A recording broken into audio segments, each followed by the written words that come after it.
Hi, welcome to Angel's Nook. Furniture is just the beginning.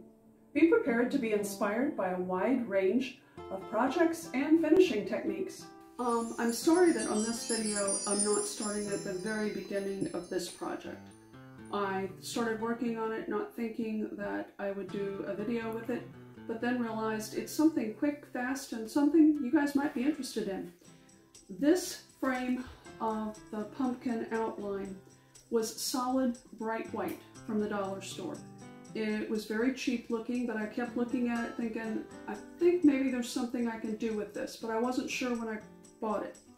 Then while I was working on some other projects, I had stain left on a plate and in brushes, and I thought, well, if I can at least warm this up so it begins to look a little bit more like straw, that would be a better look for it.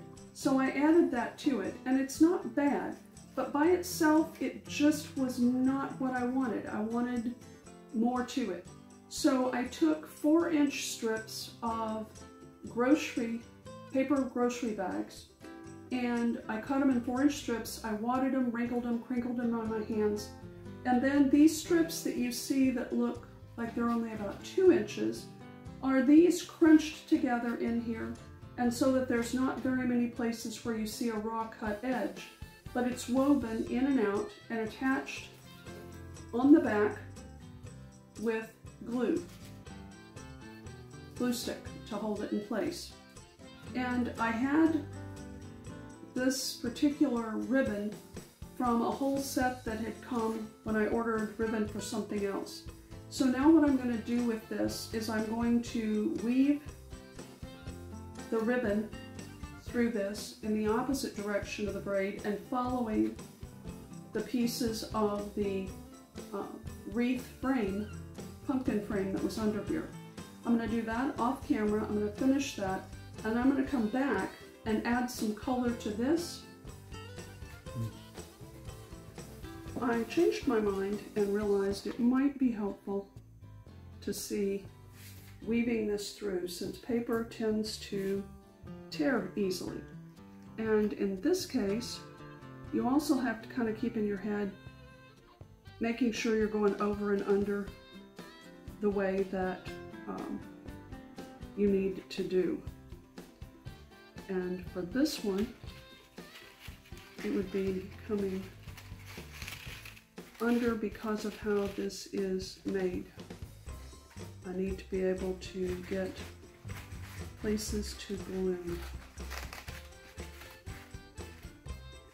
And I'm not going to glue until I'm going to pull this under here, not try to lift that, and then pull it up through here to get it where I need it to be.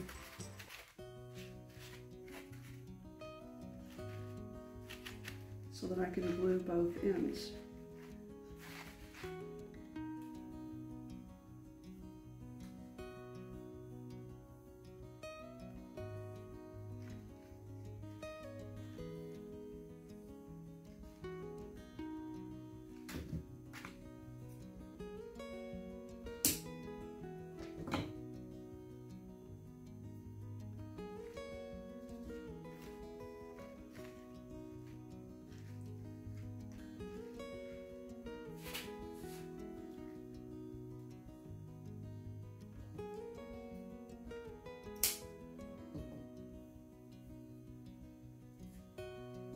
And I don't have enough for the other two sides, so I'm going to have to look at other ribbon that I have that's similar.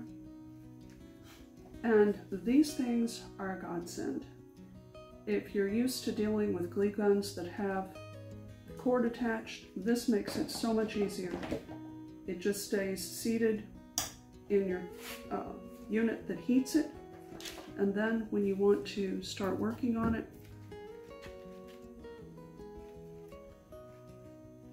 you're not encumbered by a cord getting tangled.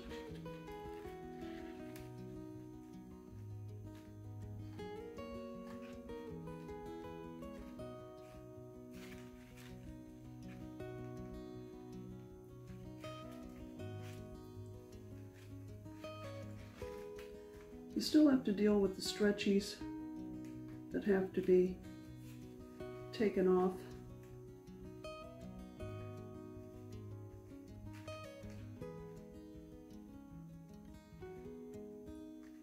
And I will put that one on the back after these have set. Saw a piece that was trying to drop onto the front of this, so it's better to just pull it off before it sets into the paper.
One setting, I look for the other pieces that have little strands off of them. And that one really doesn't need glued. This does.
Got caught on a piece of wire, so it was easier to cut that than to unravel the ribbon.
remember, the sides of scissors are a much smarter thing to do when you are pressing down a glue gun.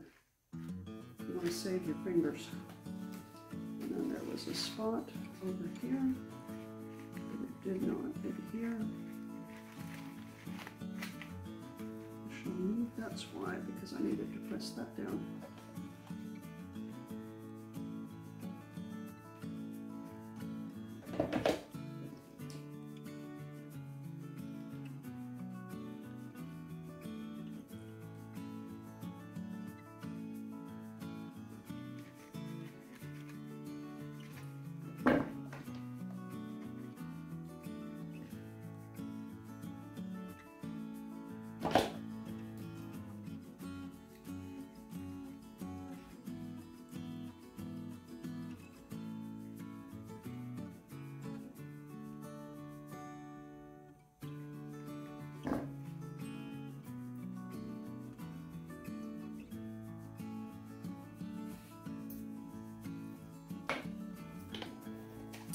And before I figure out what I'm doing to the sides, I'm going to add some vintage brown antiquing gel lightly over the paper.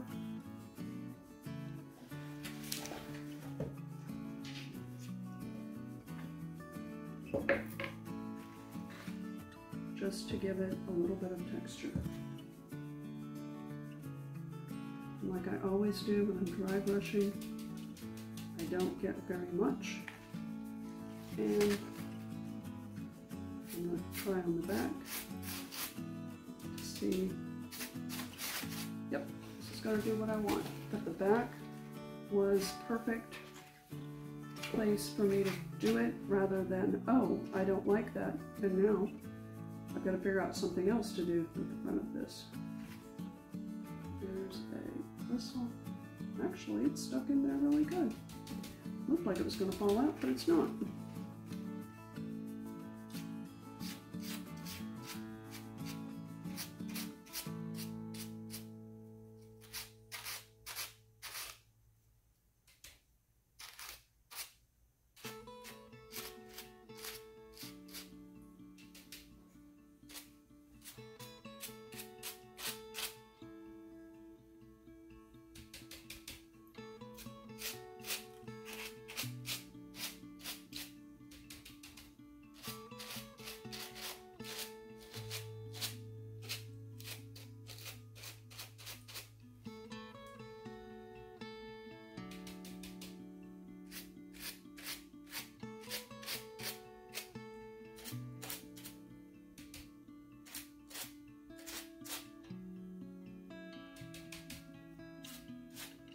And I'm being careful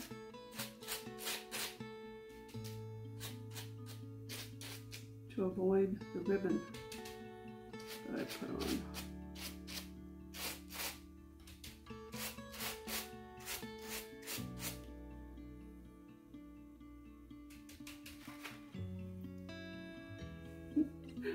Another strand of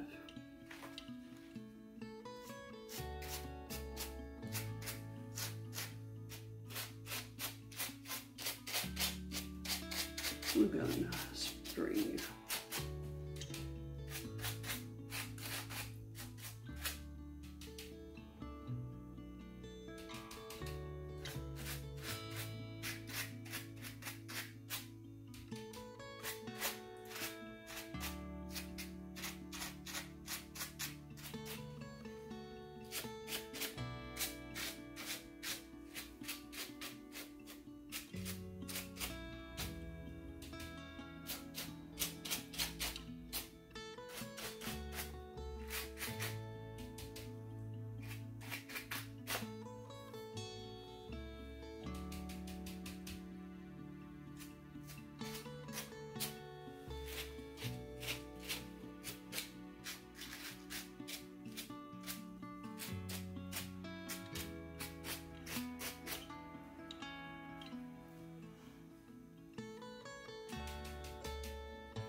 Round that up a little bit more.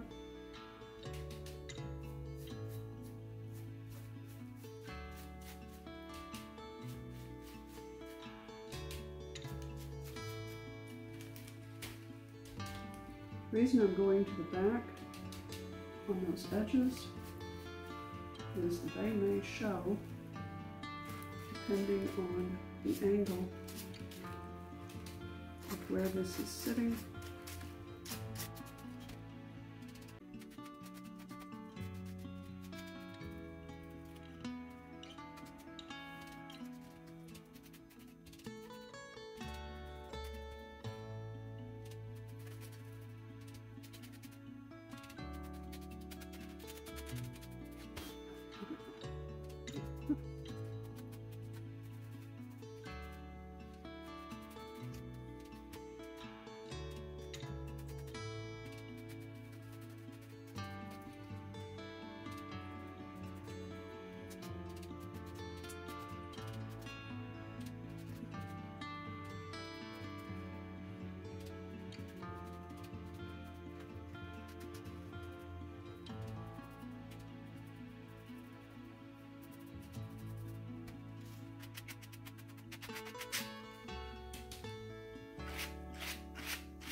Alright, I think this is ready to let it dry for a while and see what else I want to add to it.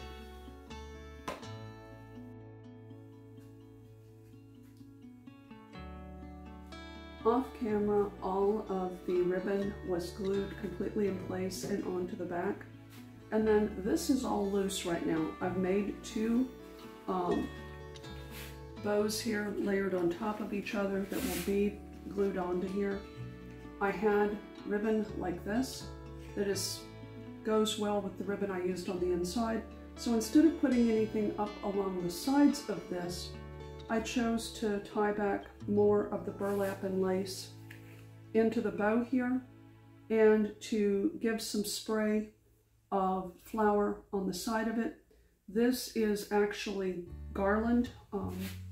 I grabbed some pieces that were on 70% clearance to add to this piece because what I happened to have at home was not quite the right size for this. I wanted something a little more delicate. And then I found these two little pieces that I want to attach here and here. They'll be a lot straighter than that. But before I do, I want to soften these a little bit and give them a little bit of texture. And what I'm going to use for that is Stonehenge.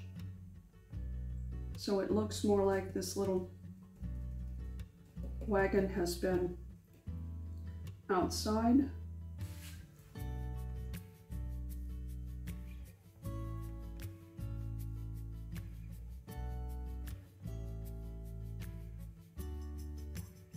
I don't want very much paint on my brush at all. I'm going at a diagonal to catch just that wood grain and not get down into the depths of this and not get a solid paint look to it.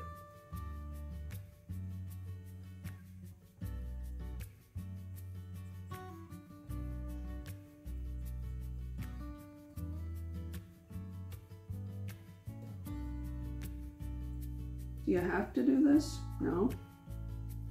But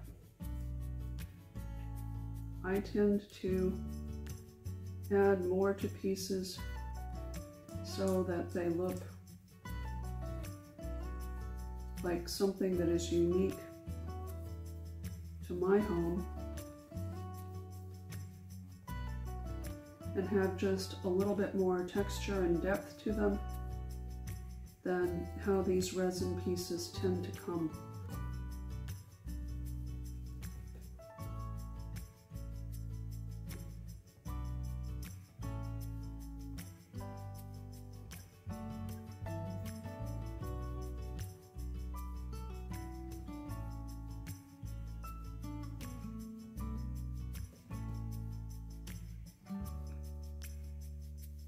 And again, I'm not following the grain. I'm going across the grain with this.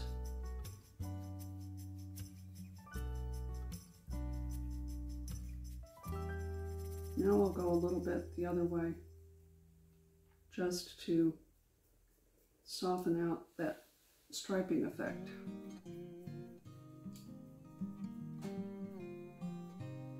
If your brush is dry enough, you don't get very much of that effect happening. I had a little bit too much on my brush.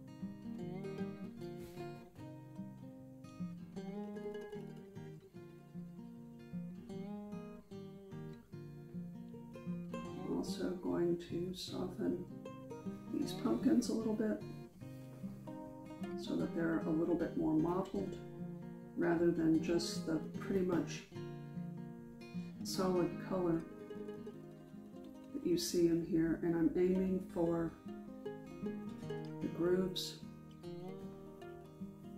that are in these.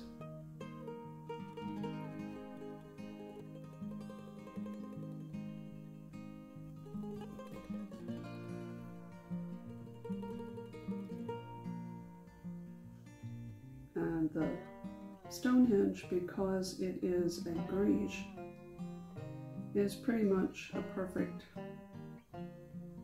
color for doing this.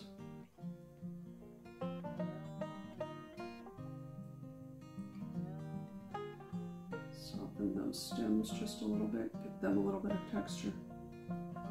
And that's softened this and give it more of a color tone that will go with this.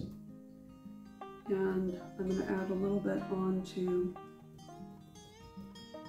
the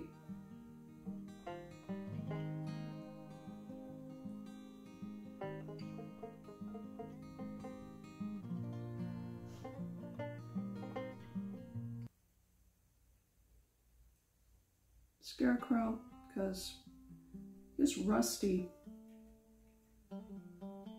straw just doesn't look right to me.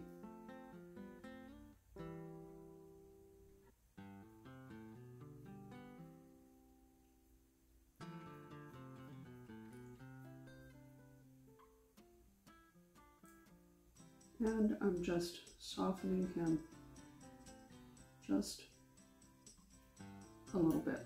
Give a little bit of scuff to his shoes, because we don't tend to put out perfect pairs of shoes if you're actually building.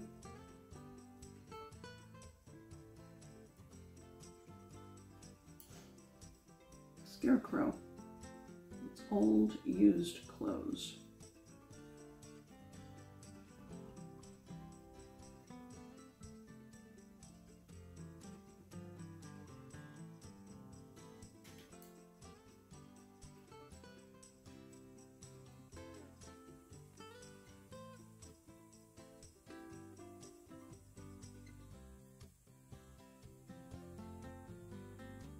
And now he is also aged down and softened so that he'll stand out on here, but he won't be garishly bright. And I forgot the underneath of the brim. When I sat it down, I could see that. Which is another reason why you want to look at these things in different lights, whatever you're working on.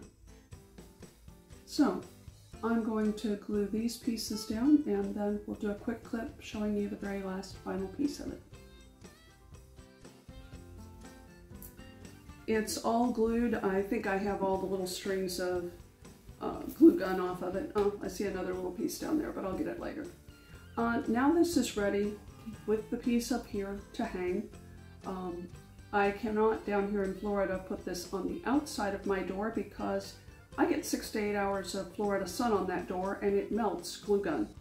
So this will have to be an indoor piece for me. And also I would recommend that for anybody when you have used the paper bag for this. That's not going to hold up to rain. That's going to get wet and break down. But I think I probably have total in this $15, which is definitely not what I would pay if I bought a completed wreath like this in the store. So I hope this gives you some ideas of some things you might want to do for quick decor pieces for the holidays, for the fall, whatever you want to use it for, or decorating something in any way you want. Thanks for joining us, and please subscribe. Thank you.